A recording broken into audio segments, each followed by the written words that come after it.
있는 책입니다. 결국은 400년의 시간을 통해서 어떠한 변화가 일어났는지, 그리고 그 변화 속에서 하나님께서 오늘 우리에게 어떠한 말씀으로 교훈하고 계시는지에 대하여 우리는 이 출애굽기의 말씀을 살펴보려고 합니다. 출애굽기의 뜻은 바로 애굽에서 나왔다라는 그런 의미를 가지고 있습니다. 히브리어 책 제목은요, 쉐모트라는 이름인데요, 이 단어의 의미가 뭐냐면 이름들이라는 뜻을 가지고 있습니다. 그래서 오늘 우리가 출애굽기 1장 1절에 보면 이렇게 말씀하죠. 야곱과 함께 각각 자기 가족을 데리고 애굽에 이른 이스라엘 아들들의 이름은 이러하니라. 그러면서 가장 먼저 출애굽기 서두에 1절에서 말씀하는 것은 바로 이와 같은 이름들이 있었다라고 말씀을 합니다. 이 이름들이라는 것은요, 창세기와 연결시켜주는 교량의 역할을 하고 있는 것입니다.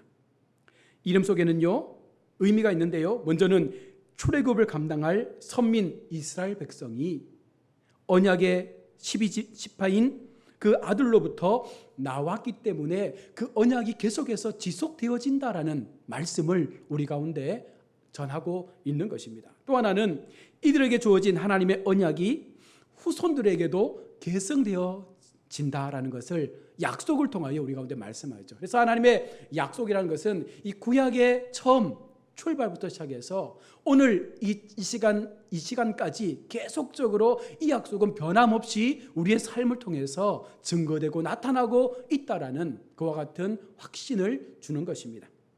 여러분, 이 말씀을 통해서 우리가 한번 생각해 볼 것은 과연 우리의 이름이 10년이 지나고 100년이 지나고 400년이 지난 이후에 우리의 다음 세대들의 자녀들에게 어떤 이름으로 그들 가운데 들려질까요? 이게 우리가 고민해야 될 부분이죠. 우리는 과연 현재의 시대와 다음 시대를 연결할 수 있는 교량의 역할로 우리의 이름이 정말 거룩하게 아름답게 사용되어질 수 있을까? 이 부분에 대해서 우리는 날마다 고민하며 기도해야 하는 것입니다. 하나님이 우리 가운데 이름을 주셨고 그 이름 앞에 성도라는 특별한 호칭을 주셨습니다. 거룩한 자로, 경건한 자로, 하나님 앞에 의로운 자로 살아갈 수 있는 그 이름이 다음 세대에 정말 자녀들에게 새로운 믿음의 계승을 전수할 수 있는 그런 이름으로 남아야 되지 않겠습니까? 계속해서 이 가나안 땅에서 애굽으로 건너왔던 이 야곱의 자손들이 모두 70명이라고 오늘 5절 말씀은 기록을 합니다. 야곱의 허리에서 나온 사람이 모두 70이요라고 말씀하는데요. 야곱의 아들들이 모두 12명이었고 자손들이 70명이었습니다. 자, 그리고 그렇게 그 자녀들이 후손을 번성해서 지금은 200만이 넘는 거대한 인구로 애굽 땅에서 거주하며 살고 있게 된 것입니다. 자, 그런데 그들이 이렇게 아이를 낳고 살아가는 모든 그 시간들이 결코 우연이 아니었다라는 것이죠. 어떤 자연현상이 아니라 그냥 자연적으로 태어나고 죽고 해서 이렇게 번성한 것이 아니라 이 모든 것이 하나님의 섭리 가운데에서 이루어져 왔음을 말씀하고 있는 것입니다. 여러분, 우리가 이 땅에 태어나서 살고 있는 것도 하나님의 섭리죠. 믿습니까? 우리 인생 가운데 그냥 세상에 아무런 의미 없이 태어난 인생들이 없다는 것입니다. 이 모든 것이 하나님의 섭리였는데 하나님은 지금 이스라엘 자손들을 애굽 땅에 거주하게 하시며 엄청나게 많은 인구로 성장시킨 것도 결국은 하나님의 섭리였습니다. 자, 그런데 이 1장 5절 말씀에 보면 끝절에 뭐라고 되어 있습니까? 요셉은 애굽에 있었더라. 12명의 이름을 쭉 나열한 다음에 그 인구가 70이라고 말씀하면서 마지막 절에 요셉은 애굽에 있었더라. 이 말씀을 하는 이유가 무엇일까요? 모든 형제들, 12명의 형제들 가운데 이 야곱만, 요셉만 빼고 나머지는 이스라엘에 살았거든요. 그런데 이 요셉은 애굽에 있었습니다. 무엇입니까? 하나님의 섭리를 통하여, 하나님의 구원 계획을 통하여 이와 같은 이스라엘 백성들이 애굽 땅에서 다시 한번 하나님의 거룩한 역사를 이뤄낼 수 있는 거대한 민족으로 세워가기 위해서 하나님은 먼저 요셉을 애굽에 보내신 것입니다. 바로 이것이 하나님께서 이 출애굽 사건을 이미 약속하셨고, 그리고 그 백성들을 건져내셔서 가나안 땅에 새로운 하나님의 거대한 민족으로 세우실 것을 말씀하고 있는 것입니다. 다시 우리가 70명의 숫자로 돌아와 보면요, 이 70명이라는 것은요, 창세기에 나와 있는 약속의 말씀과도 같은 것입니다. 노아의 세 아들로부터 퍼져나간 이 민족들이 이렇게 시작이 되는 것이죠. 그리고 70의 이 7이라는 숫자는요, 하나님의 특별한 개입이라는 의미로 해석이 되어집니다. 이 시대의 문화 속에서 이 숫자의 7은요, 하나님의 특별한 개입과 섭리라고 말할 수 있습니다. 또한 10이라는 것은 완전한 반전이라고 그 당시에 이 숫자를 가지고 의미를 나누었습니다. 다시 말하면 이 7과 이 10이 합쳐져서 70이 되어졌다는 것은 무엇을 의미합니까? 하나님의 완전한 섭리가 이 백성들을 통하여 이루어질 것이다 라고 약속하고 있는 것입니다. 그리고 그 약속이 이루어져 가지요. 자, 다음 말씀을 볼까요? 7절 말씀입니다. 이스라엘 자손은 생육하고 불어나 번성하고 매우 강하여 온 땅에 가득하게 되었더라. 그 70인의 약속이 하나님 앞에 온전한 섭리 가운데 세워지니까 어떻게 됩니까? 생육하고 불어나고 번성하고 매우 강하여 온 땅에 가득하게 되었더라. 하나님께서 처음 세상을 창조하시고 아담과 하와를 향하여 말씀하신 명령과도 같지 않습니까? 너희는 이 땅에 생육하고 번성하여 땅에 충만하라 하셨던 그 말씀처럼 오늘 하나님은요, 이스라엘 공동체를 향하여 이와 같은 약속을 주시는 것입니다. 하나님께서 주신 그 복의 결과로 이만큼 그들이 살아왔음을 하나님 말씀하죠. 자, 그런데 중요한 것은 400년이 지나고 나니까 이스라엘 공동체의 마음에 어떤 마음이 들었겠어요? 하나님께서 하신 것이 아니라 자신들이 열심히 살았기 때문에 이렇게 되어진 것이다 라고 믿으며 그들은 하나님을 점점 잊어가기 시작한 것입니다. 그리고 이 애굽 땅에도요, 새로운 변화가 나타나기 시작합니다. 8절 말씀에요, 요셉을 알지 못하는 새 왕이 일어나 애굽을 다스리더니. 요셉이 죽고 400년이 흐르고 이제 요셉이 다스렸던 그 하나님의 통치가 서서히 몰락해 가면서 이제 그들 속에 하나님을 전혀 알지 못했던, 요셉을 알지 못했던 새 왕이 일어나게 됩니다. 요셉 당시 바로 왕으로서는요, 전혀 아마 생각하지 못했을 거예요.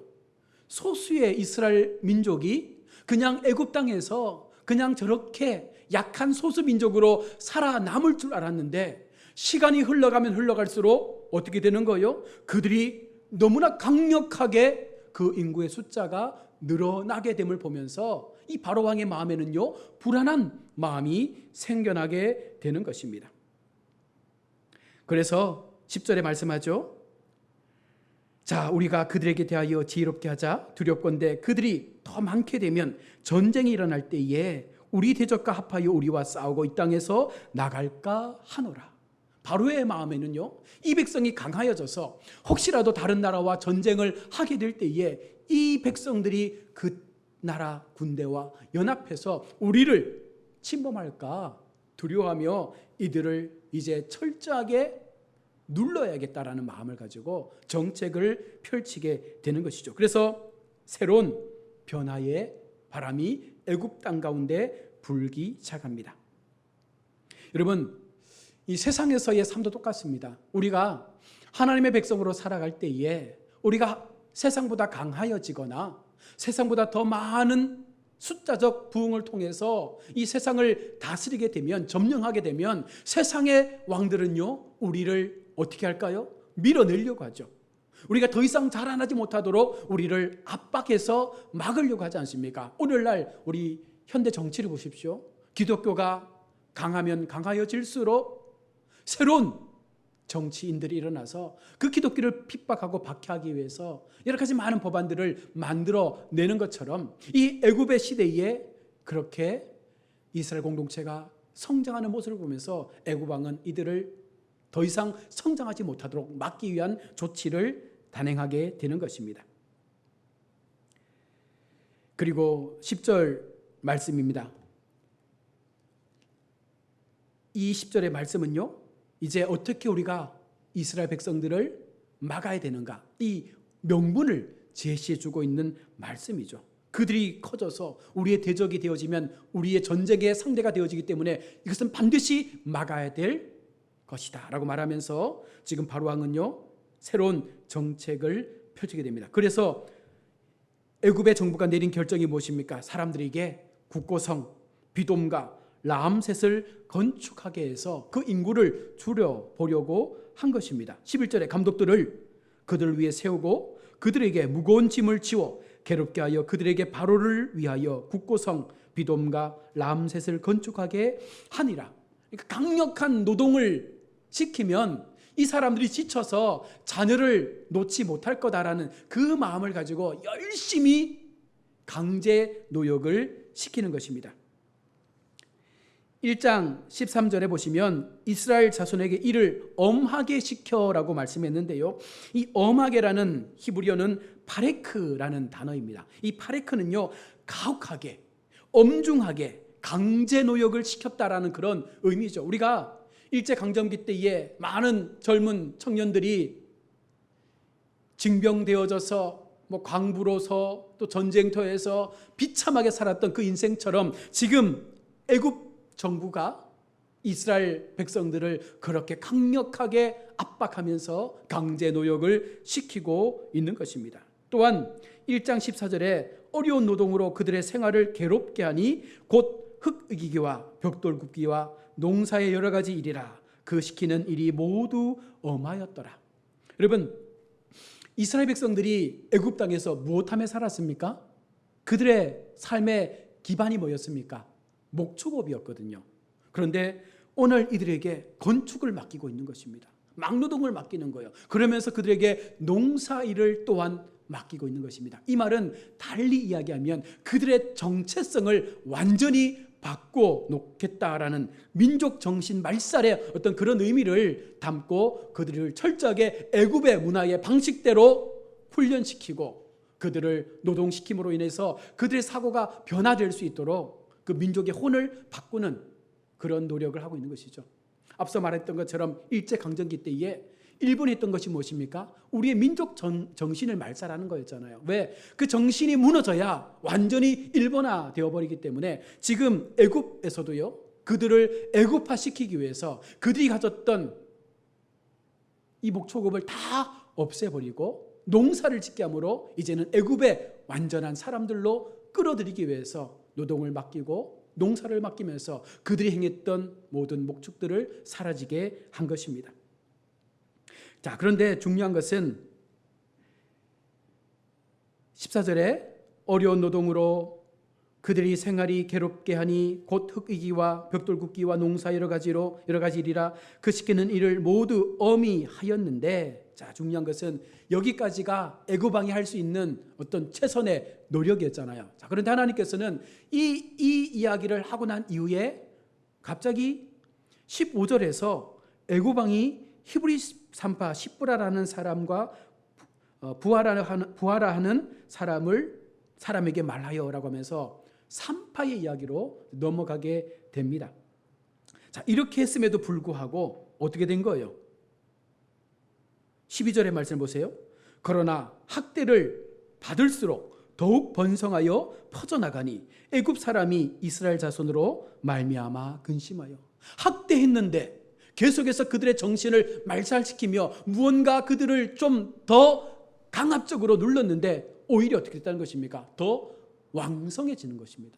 더 강하여지는 것입니다. 이것이 바로 하나님의 섭리라는 것이죠.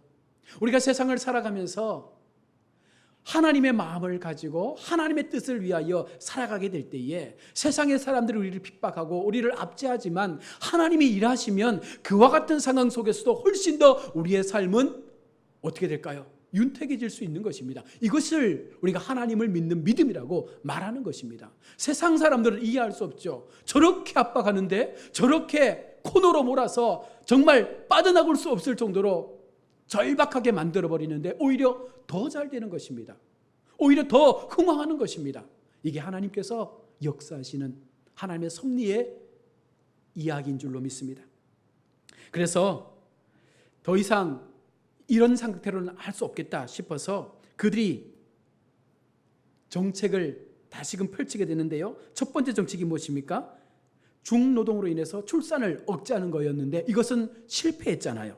그래서 두 번째로 한 정책이 뭐냐면 산파를 통해서 태어나는 모든 남자아이를 죽여라 라는 정책을 펼친 것입니다. 16절에 이르되 너희는 히브리 여인을 위하여 해산을 도울 때에 그 자리를 살펴서 아들이거든 그를 죽이고 딸이거든 살려두어라. 그러니까 이스라엘 공동체의 씨를 말려서 더 이상 강한 군대가 될 수 없도록 막겠다라는 바로 바로왕의 계획이었습니다. 자, 그런데 이 바로왕의 계획과 정반대로 하나님도 하나님의 선한 계획을 만들어가고 있는 것이죠. 19절 말씀해 보십시오. 산파가 바로에게 대답하되 히브리 여인은 애굽 여인과 같지 아니하고 건장하여 산파가 그들에게 이르기 전에 해산하였더이다 라고 말하면서 남자아이를 살려내는 것입니다. 한두 명이 아니라 계속적으로 출산의 때를 우리가 잘 짐작하지 못해서 벌써 갔더니 아이가 태어났는데 남자아이라서 죽일 수가 없었습니다. 이렇게 이야기를 하고 있는 것이죠. 왜 그랬을까요? 17절 말씀에 산파들의 모습을 보십시오.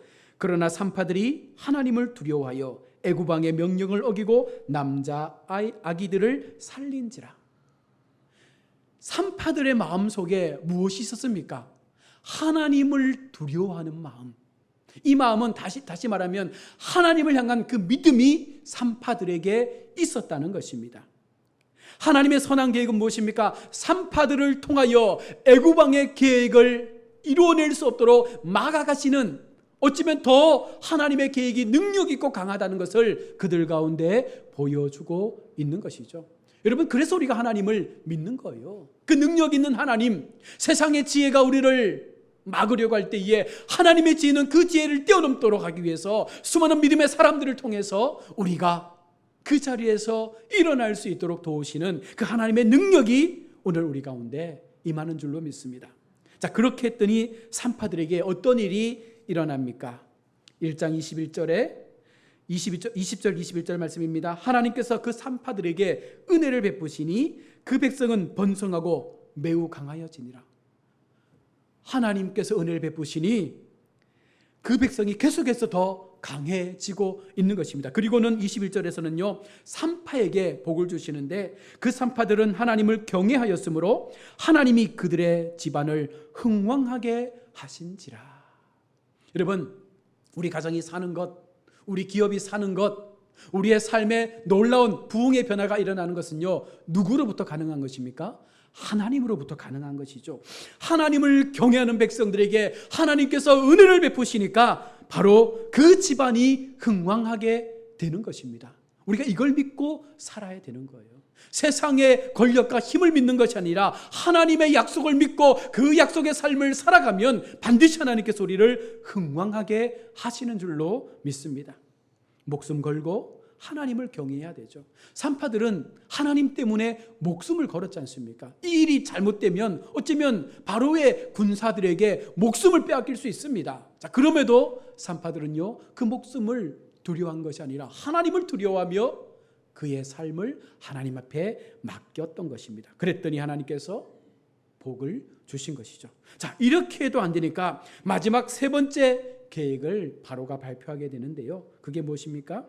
전국적으로 남자아이를 모두 죽여라 라는 무서운 명령을 내리게 되죠. 22절에 그러므로 바로가 그의 모든 백성에게 명령하여 이르되 아들이 태어나거든 너희는 그를 나일강에 던지고 딸이거든 살려두라 하였더라. 세 번째, 바로왕의 계획이 이제는 완전히 공포정치죠. 철저하게 남자아이는 다 죽여라 라고 공포를 내리게 됩니다.